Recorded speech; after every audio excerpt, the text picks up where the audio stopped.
Hi guys! Today we are visiting one of the most fascinating ancient wonders of Egypt, the Unfinished Obelisk. Located in the granite quarries of Aswan, this monumental structure offers a glimpse into the incredible ambition and skill of ancient Egyptian engineers. It's a place I've always wanted to visit, having seen it countless times in documentaries and online. When we first arrive at the quarry, it doesn't look like a typical industrial site. Instead of the organized, mechanized environment of modern quarries, this place feels raw and untouched. The density is less, you cannot cut it. Wait, I saw this video. In the modern quarries, normally they would use massive industrial saws, cranes, carefully planned access roads to extract and transport the stone.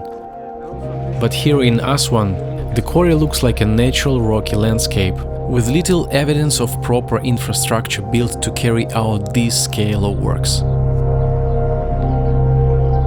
As you walk deeper into the quarry, the true scale of the Unfinished Obelisk begins to reveal itself. And when you finally see it face to face, it's absolutely breathtaking. This is the image of Unfinished Obelisk made in 1904. As you can see, the obelisk and the whole quarry area was heavily covered in sands. The sheer size is mind-boggling. This obelisk, if completed, would have stood 42 meters tall and weighed an astonishing 1,200 tons. What's even more incredible is that the ancient Egyptians attempted this without the advanced tools and machinery we have today. Well, that's what official history tells us. And according to the same official history, they convince us that they worked with nothing but copper chisels, dolerite balls, and the sheer human determination. What he think, maybe they had, he said also maybe they had some kind of technology that we don't know right now, but what they think so far, that they have some kind of technology that heats the granite, and then when you put water in it, which is cold, it cracks. After it cracks in like they crack what they want to do in the edges, and then after this they start to use this to start to sharpen it and cut it. And he's gonna show us right now how they think that it used to work. Okay.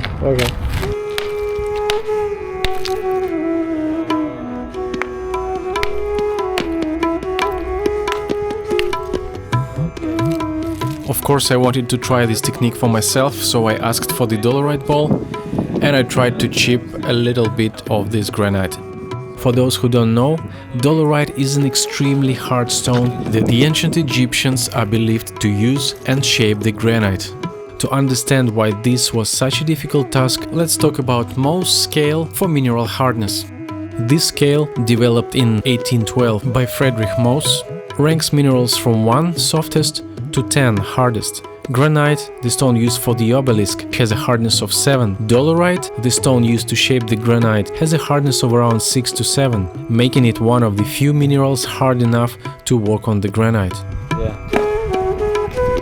The place where they let you do it is actually already has a weakened granite, because on the surface it is affected by the heat of the sun and the difference in temperatures. Even then, it was incredibly tough. I managed to chip off a few pieces, but it took a lot of effort. So now we know that the builders of the pyramids were not Russian.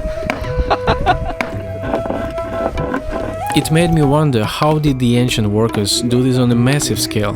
The thought of shaping an entire obelisk this way is almost unimaginable. Your little pinky. Okay, wait. Almost cracked. Wait. Yeah. It's gonna crack. Yeah, it's gonna get cracked. Yeah.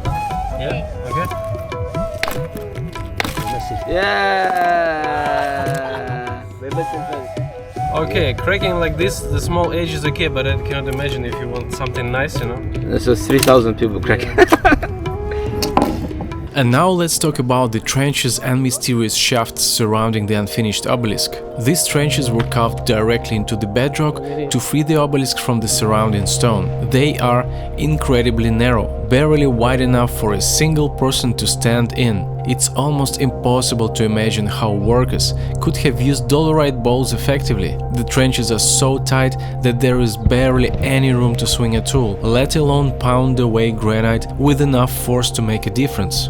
You can also spot several shafts around the Unfinished Obelisk, and they just add more mystery to this whole place. Some believe they were used to insert wooden beams for leverage, while others think they might have been part of a system to measure or align the obelisk during construction. Even if we put the purpose of the shafts aside, just looking at the diameter of this hole and imagining the person just with a dolerite ball doing the vertical shaft tens of meters down into the granite is just crazy. And then, besides carving it out, a much bigger question rises in your head: how would you lift this thing up? All the surroundings around the unfinished obelisk are not evened out.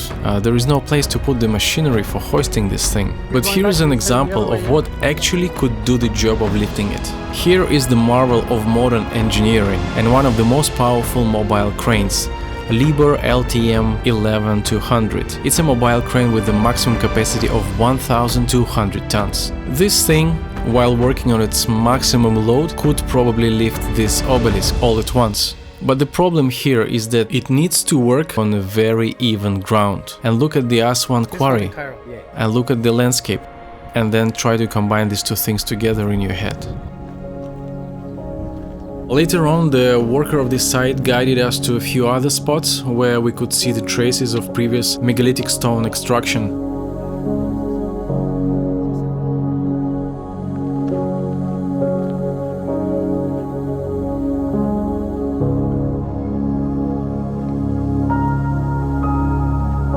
One of such stones was the huge block, which is supposed to be a colossal for an Egyptian pharaoh. Here you can see a glimpse and very interesting detail on the marks which are left by the ancient tools and how the ancient builders were actually cleaning up the bottom of those megalithic stones.